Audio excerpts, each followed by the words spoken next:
রাজবাড়ীতে সম্ভাব্য চেয়ারম্যান প্রার্থী খুনসহ ৫ জেলা নির্বাচনের সংঘাত লাগাম টানা না হলে স্থানীয় সরকার ব্যবস্থায় আস্থা হারাবে জনগণ, বলছেন বিশ্লেষকরা। নির্বাচন ব্যবস্থা ধ্বংস করে নির্বিকার কমিশন, অভিযোগ মির্জা ফখরুলের। জ্বালানি তেল ও দ্রব্যমূল্য বৃদ্ধির প্রতিবাদে বিএনপির বিক্ষোভ। মিথ্যাচার ও অপপ্রচারই বিএনপির কাজ বললেন ওবায়দুল কাদের। প্রতিষ্ঠা বার্ষিকী উপলক্ষে রাজধানীতে যুবলীগের বর্ণাঢ্য র্যালি। করোনার ভ্যাকসিন তৈরিতে কারিগরি সহায়তা দেওয়ার জন্য ধনী দেশগুলোর প্রতি আহ্বান প্রধানমন্ত্রী শেখ হাসিনার। উন্নয়ন প্রতিশ্রুতি পূরণের তাগিদ। নারায়ণগঞ্জে আবাসিক ভবনে গ্যাস বিস্ফোরণে 2 জন নিহত। ঝালকাঠিতে তেলবাহী জাহাজে আগুনে পড়ে 2 জনের মৃত্যু। শতবর্ষে টঙ্গী ব্রিজের একাংশ ধসে পড়ায় ঢাকার প্রবেশমুখে দিনভর যানজট। সংস্কার শেষ না হওয়া পর্যন্ত কাটবে না ভোগান্তি। এত ভোগান্তি তো আমরা মানতে পারি না, কিন্তু এইরকম যদি পরিস্থিতি হয় কিভাবে আমরা রাস্তায় চলাফেরা, কিভাবে চাকরি কথা করবো? আমাদের সাইডটা মনে হয় না খুব কেউ গুরুত্ব সহকারে দেখে। বাজারে বর্ধিত পরিবহন খরচের প্রভাব বেড়েছে সবজি ও ফার্মের মুরগির দাম। ভরা মৌসুমেও দেখা নেই ইলিশের। এছাড়াও রাতের বাংলাদেশ আরো যা থাকছে।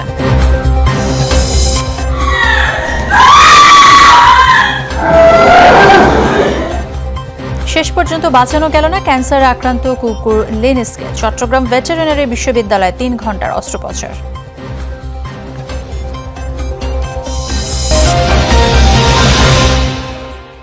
এতক্ষণ শিরোনাম দেখছিলেন, এবার চলে যাচ্ছি পুরো খবরে। নির্বাচনী সহিংসতা থামছে না ভোটের পরও দেশের বিভিন্ন স্থানে সংঘাতে জড়িয়েছে পরাজিত বিজয়ী প্রার্থীরা। পরাজিত 2 প্রার্থীর সমর্থকরাও কোথাও কোথাও মারামারি করেছে। হয়েছে বসতবাড়িতে পাল্টাপাল্টি হামলা ভাঙচুরের ঘটনাও। রাজবাড়ীর এক কিউপিতে 4র্থ ধাপে নৌকার মনোনয়ন প্রত্যাশীকে গুলি করে হত্যার ঘটনাও ঘটেছে। ভোটের আগের চিত্র যা, পরেও ঠিক তাই। সংঘাতই যেন শেষ কথা। গোপালগঞ্জের কাশিয়ানীর 3টি ইউনিয়নে নির্বাচন পরবর্তী সংঘর্ষ হয়েছে। মারামারিতে জড়িয়েছে বিজয়ী আর পরাজিত প্রার্থীর সমর্থকরা। আহত অন্তত 25।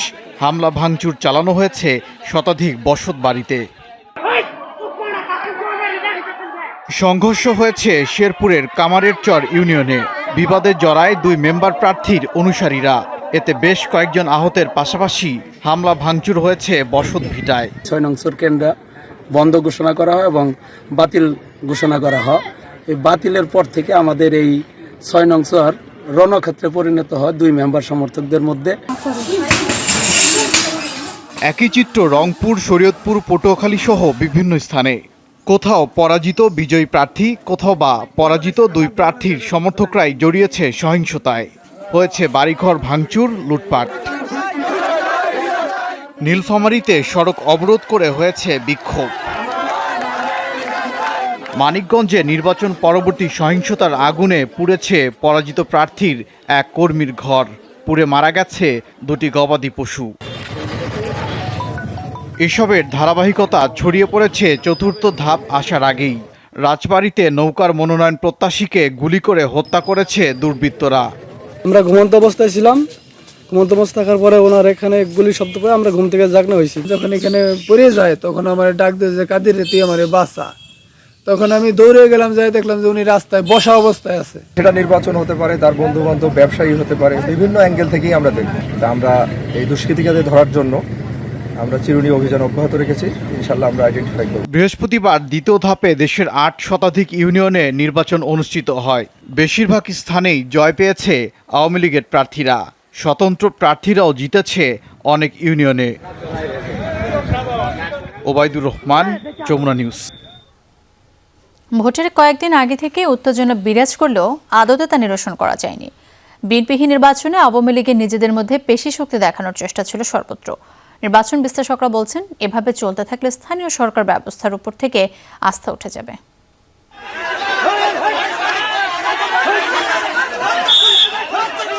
দ্বিতীয় দফার ভোটে ছিল সহিংসতার ছড়াছড়ি। কেউ ছাড় দেয়নি কাউকে, ছেড়ে কথা বলেনি কোনো পক্ষ। ছিল অস্ত্রের ব্যবহার, ফলাফল প্রাণ গেছে বেশ কয়েকজনের।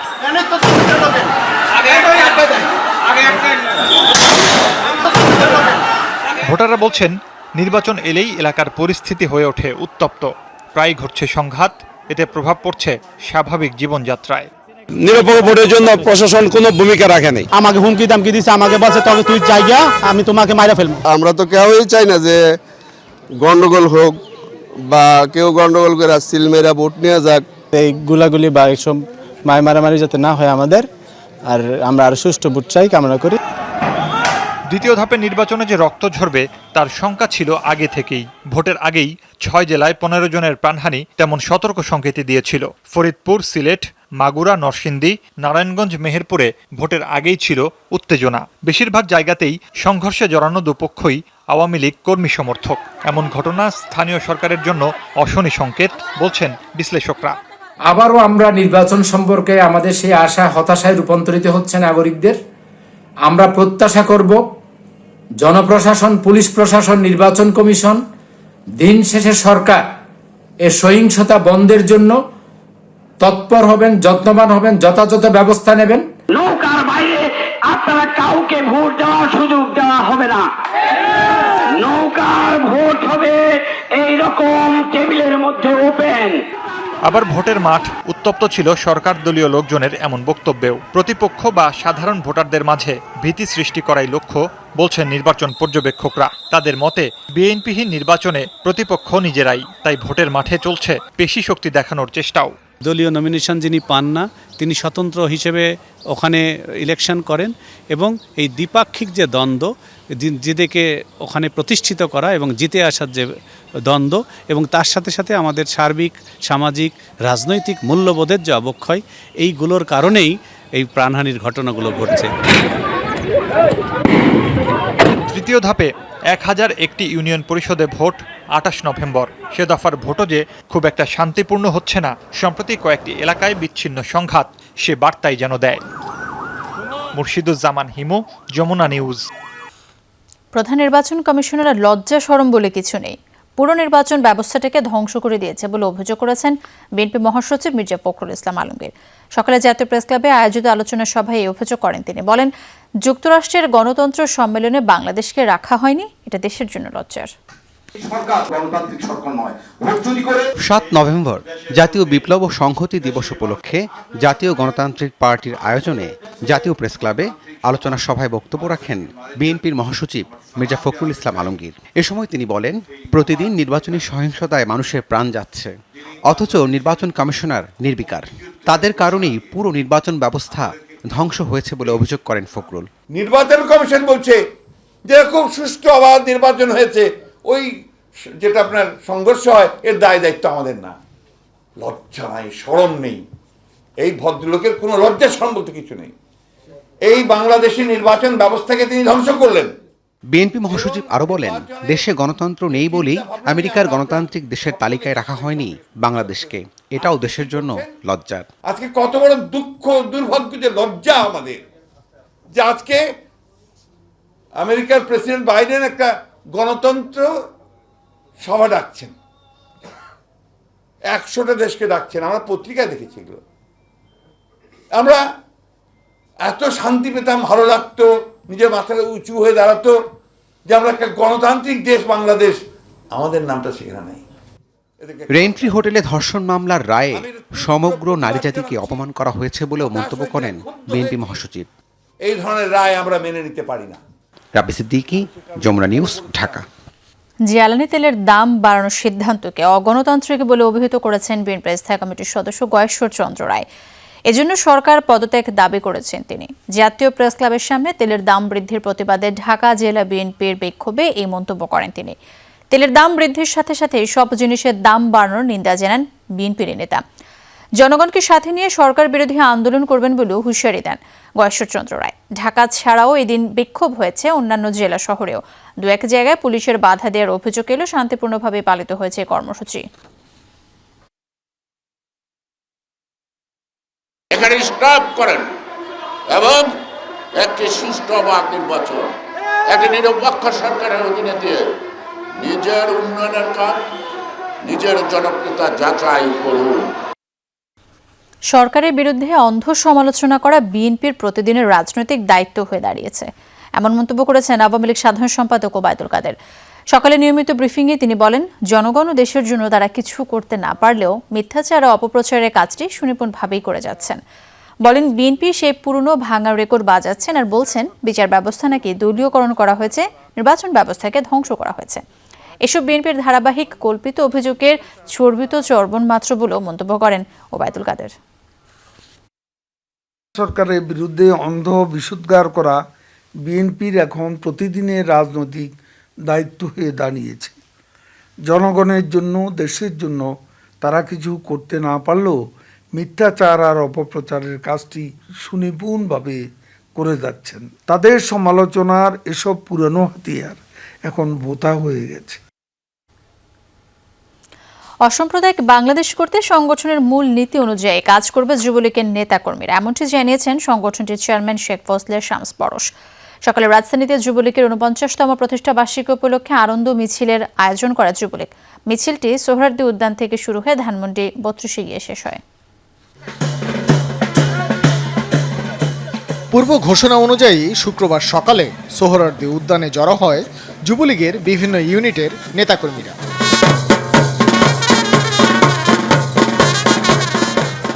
সংক্ষিপ্ত সমাবেশে যুবলীগ চেয়ারম্যান বলেন, মূল সংগঠনের সভানেত্রী শেখ হাসিনার হাতকে শক্তিশালী করতে কাজ করবে ঐতিহ্যবাহী এই সংগঠন। আমাদের প্রান্তীয় জননেত্রীর নেতৃত্বে আমরা আজকে সমবেত হয়েছি এবং আমরা প্রতিজ্ঞাবদ্ধ যে একটা ধর্মনিরপেক্ষ প্রগতিশীল সমাজ এবং মেধাভিত্তিক সমাজ, ন্যায়পরায়ণ সমাজ গঠনে আমরা প্রতিজ্ঞাবদ্ধ। যৌতুক আরেকবার, জয় বাংলার হাতিয়ার। সকাল 10:30টায় শুরু হয় যুবলীগের আনন্দ মিছিল। মিছিলটি শাহবাগ থেকে সায়েন্স ল্যাবরেটরি হয়ে ধানমন্ডি ৩২ গিয়ে শেষ হয়। দীর্ঘদিন পর আওয়ামী লীগের সহযোগী সংগঠনের এমন কার্যক্রমে কর্মীদের উপস্থিতি ছিল লক্ষণীয়। ক্যাসিনো কেলেঙ্কারিতে যুবলীগের বেশ কিছু নেতার নাম আসার পর 2019 সালে সংগঠনটির কমিটি বিলুপ্ত ঘোষণা হয়। নতুন কমিটির এমন কর্মসূচি সংগঠনকে গতিশীল করবে বলে আশা কর্মীদের। Bhaskar Bhaduri, Jamuna News, Dhaka. Corona vaccine উৎপাদনে কারিগরি সহায়তা দেওয়ার জন্য উন্নত দেশগুলোর প্রতি আহ্বান জানিয়েছেন প্রধানমন্ত্রী শেখ হাসিনা। শুক্রবার প্যারিস পেস ফোরামে south south and triangular cooperation শীর্ষক উচ্চ পর্যায়ের একটি প্যানেল আলোচনায় এই আহ্বান জানান তিনি। এছাড়া দক্ষিণের স্বল্পোন্নত দেশের মানুষের জীবনমান উন্নয়নে উত্তরের ধনী দেশগুলোকে এগিয়ে আসার আহ্বান জানান শেখ হাসিনা। করোনা মহামারী চলাকালীন বাংলাদেশ কয়েকটি বন্ধু দেশে চিকিৎসা সামগ্রী ও অন্যান্য সুবিধা প্রেরণ করেছে বলেও জানান প্রধানমন্ত্রী। এছাড়া জাতিসংঘের উদ্যোগে আফগান জনগণের জন্য মানবিক সহায়তার প্রস্তাব দিয়েছেন বলেও জানান প্রধানমন্ত্রী।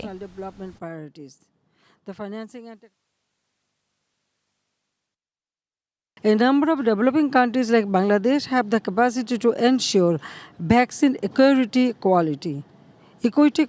and quality. We need support with technical know-how or TRIPS waiver to go into large-scale vaccine production for sharing vaccines with the rest of the world.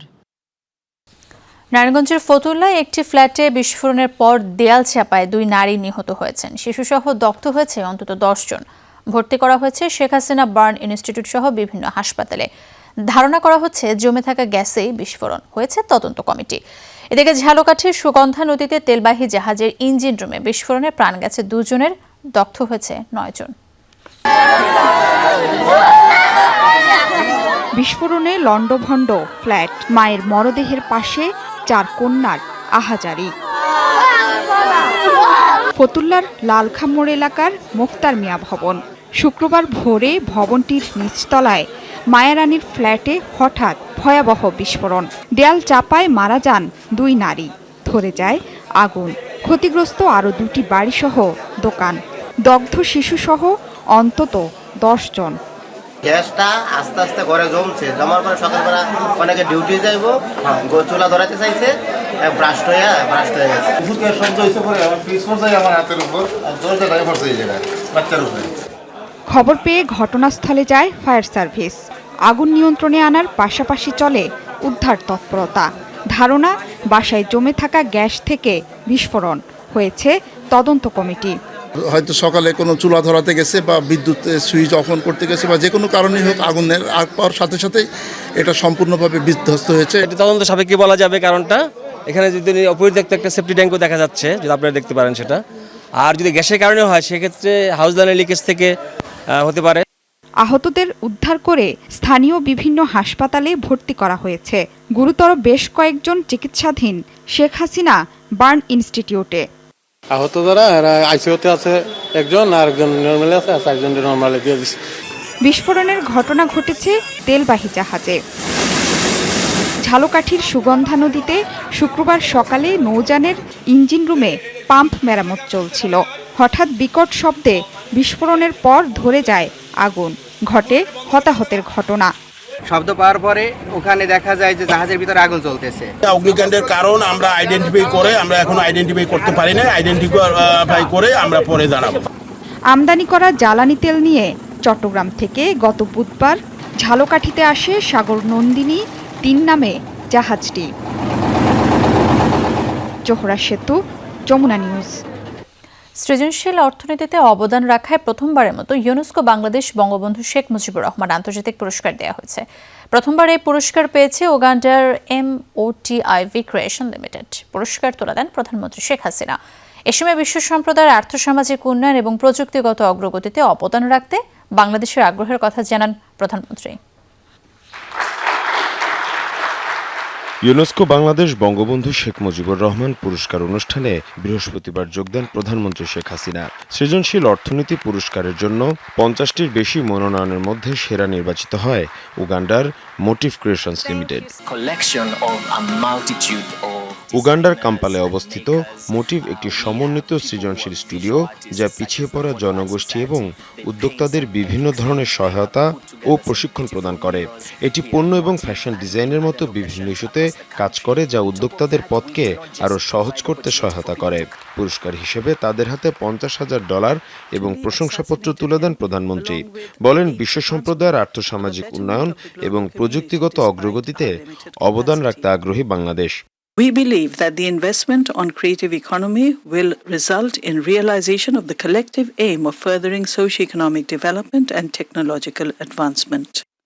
I hope that this international prize would strengthen UNESCO's effort in the field of creative economy, further contributing towards its global priority, that is, gender equality and priority for youth as a group. এ সময় দেওয়া বক্তব্যে টেকসই উন্নয়ন এবং চলমান বিভিন্ন সংকট সমাধানে তরুণদের এগিয়ে আসার আহ্বান জানান প্রধানমন্ত্রী Sheikh Hasina. We need peace in the world. Peace should be sustained.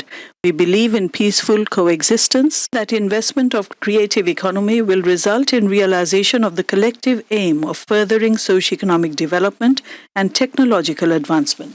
অনুষ্ঠান শেষে ইউনেস্কোর প্রতি কৃতজ্ঞতা প্রকাশ করেন প্রধানমন্ত্রী।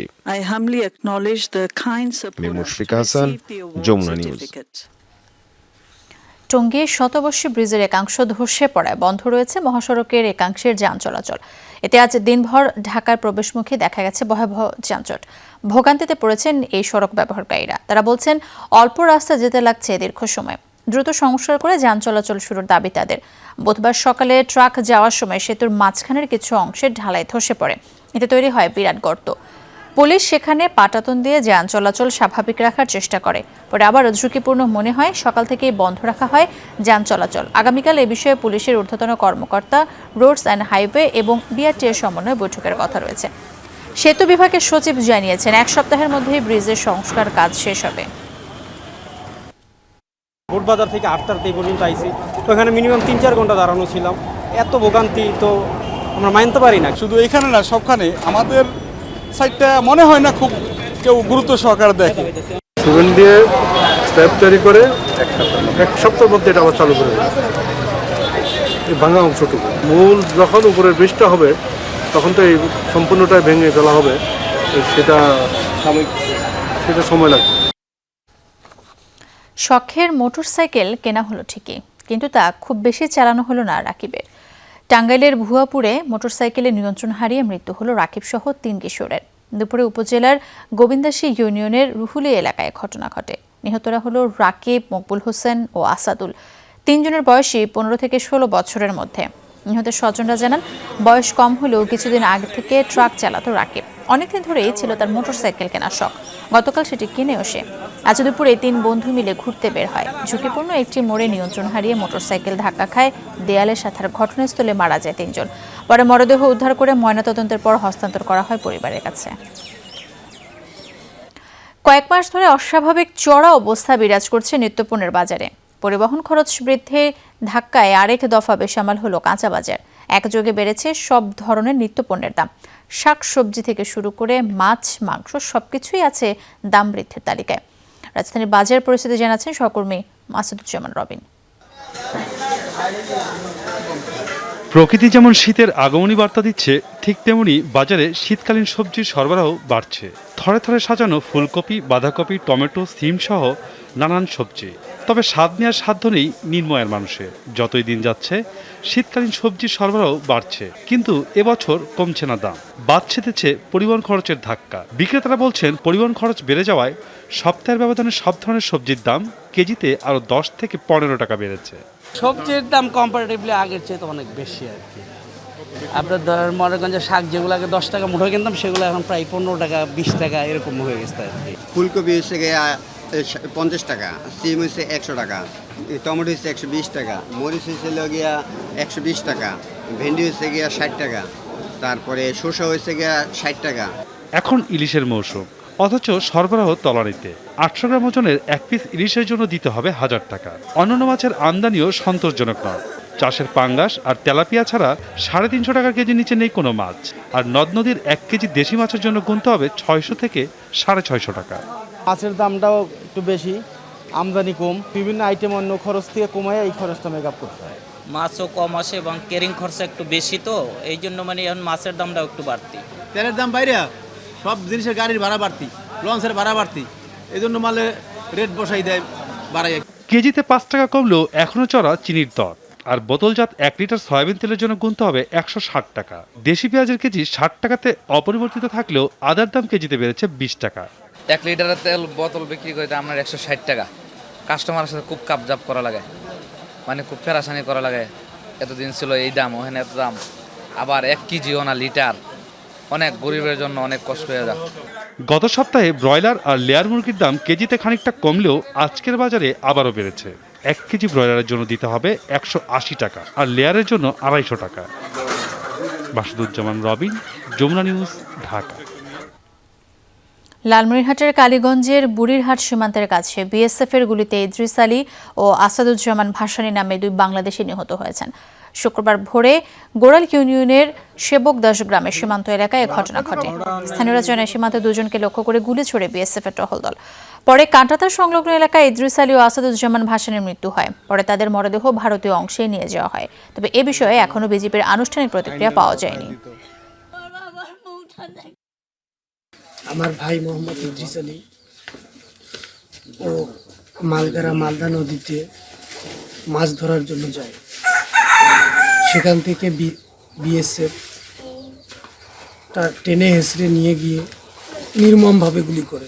এ ভাষার আইন ভাষার যাওয়া হয়, তাই যে গুলি মারা তো ঠিক নয়। পাখির যা দাম আছে তা তো বা মানুষের কোনো দাম থাকে না।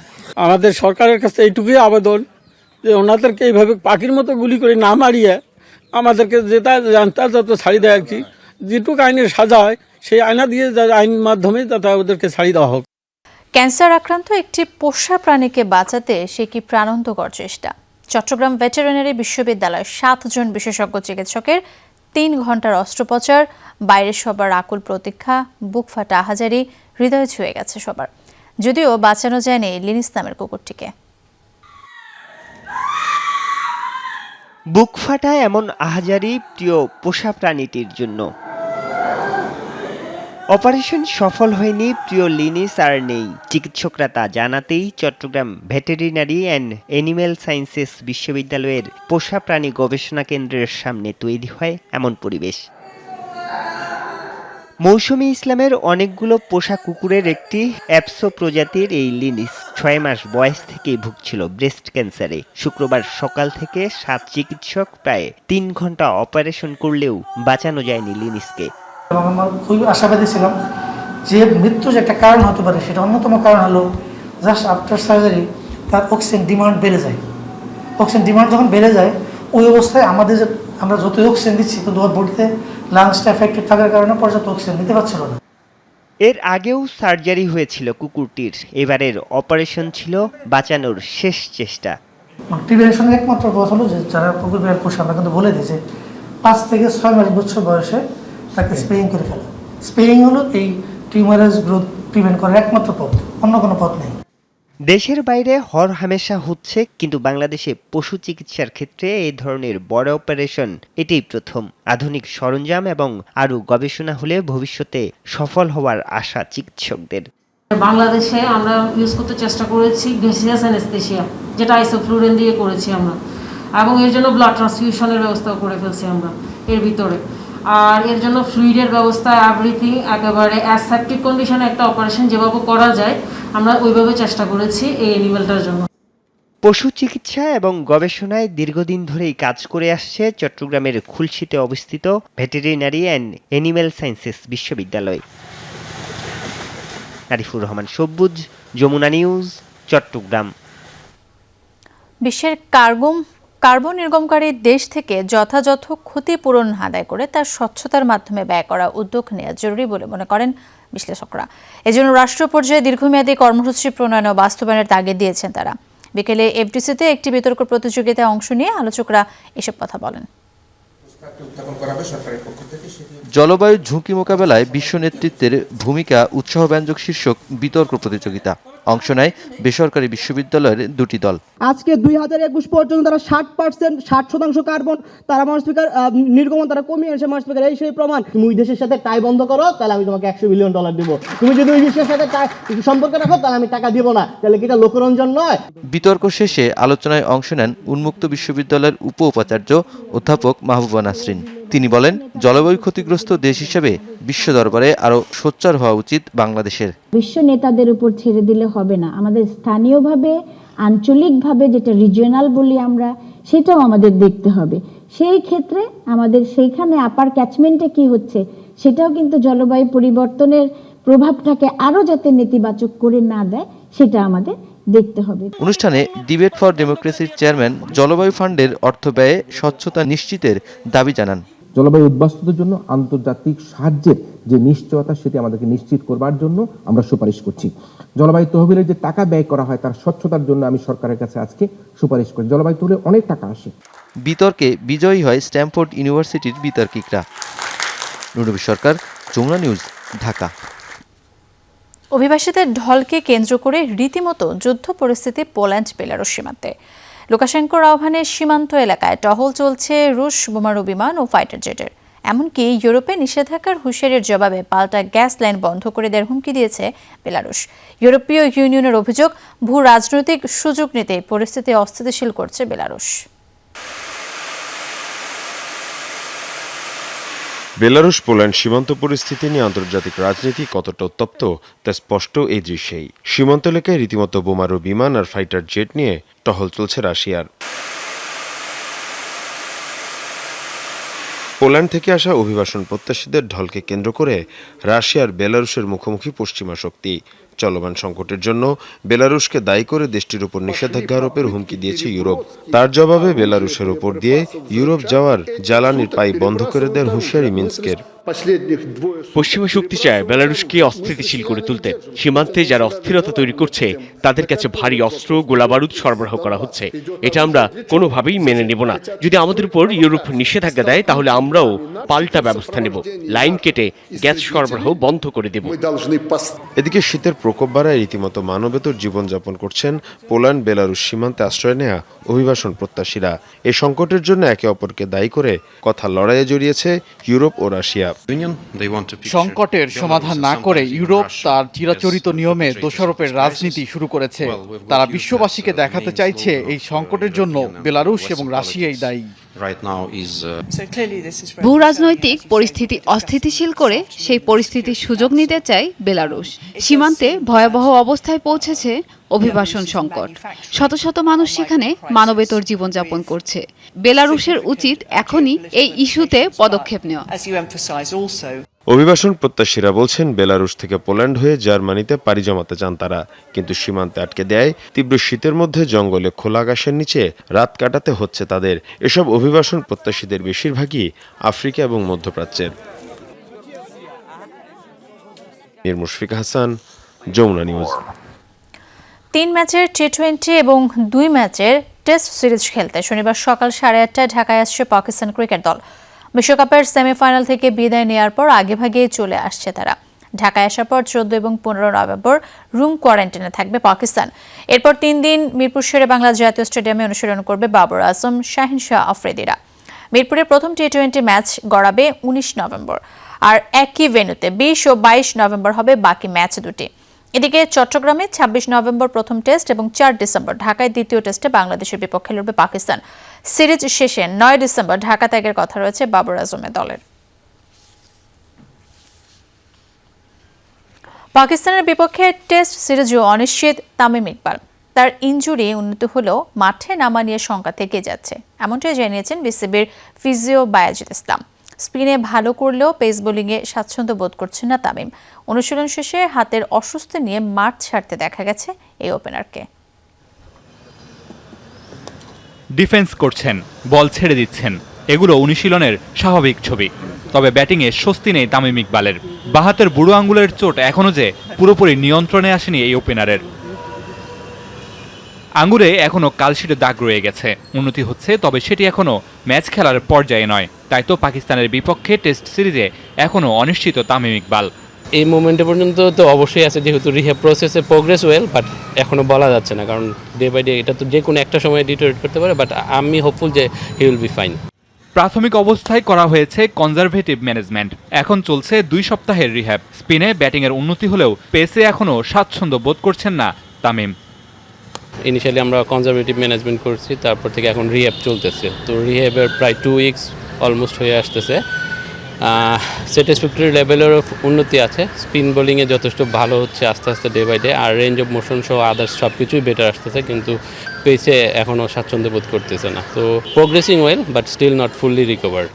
ব্যাটিং শেষে আঙ্গুলের ব্যান্ডেজ খুলে ফেলেছেন, অপেক্ষা এখন পুরোপুরি ফিট হয়ে মাঠে নামার। তবে অনুশীলনের এই অস্বস্তি যথেষ্ট ভোগাচ্ছে বাঁহাতি এই ওপেনারকে। মামুনুর রশিদ, যমুনা স্পোর্টস, ঢাকা।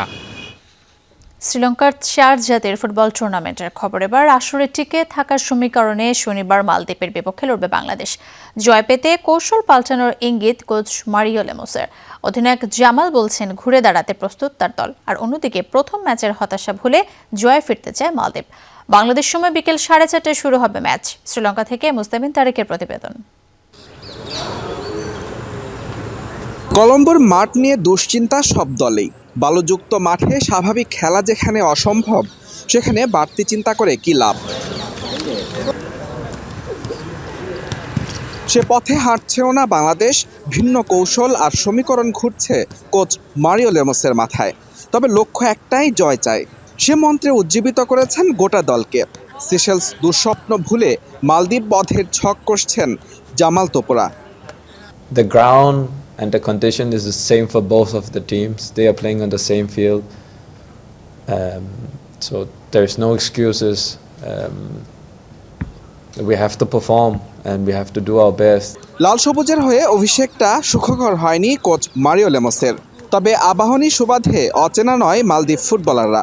দলটির শক্তিশালী আক্রমণ ভাগ রুখতে ডিফেন্সিভ নয়, বরং আগ্রাসী ফুটবলে নজর এই পর্তুগিজের। ফুটবলে অজুহাতের কোনো সুযোগ নেই। প্রথম ম্যাচ ড্র করেছি বলে থেমে থাকা যাবে না। সিশেলস অচেনা দল ছিল, কিন্তু মালদ্বীপ সম্পর্কে ধারণা আছে আমাদের। তাই প্রতিপক্ষ শক্তিশালী নাকি দুর্বল সেটা বড় কথা নয়, আমরা জয়ের জন্যই খেলব। সবশেষ 18 বছরে বাংলাদেশের বিপক্ষে হারের রেকর্ড নেই। শেষ 4 ম্যাচে আছে দাপুটে জয়। পরিসংখ্যান কিংবা শক্তিমত্তা সব দিক থেকে এগিয়ে মালদ্বীপ। তবে প্রথম ম্যাচের হোঁচটে বাড়তি সতর্ক দলটি। প্রথম ম্যাচের অভিজ্ঞতা রীতিমতো ভয়ঙ্কর, তাই আর ভুল করতে চায় না। বাংলাদেশ কঠিন প্রতিপক্ষ, তারা যে কোনো সময় ম্যাচের ফলাফল বদলে দিতে পারে। তাই জয় পেতে সর্বোচ্চ সতর্ক থাকবো আমরা। ইনজুরির কারণে এই ম্যাচে খেলতে পারবেন না উইঙ্গার সাদউদ্দিন। ফাইনালের সমীকরণ টিকে রাখতে নিজেদের শেষ 2 ম্যাচের যে কোনো একটিতে জিতলেই হবে বাংলাদেশকে। সেটি হতে পারে মালদ্বীপ অথবা শ্রীলঙ্কা।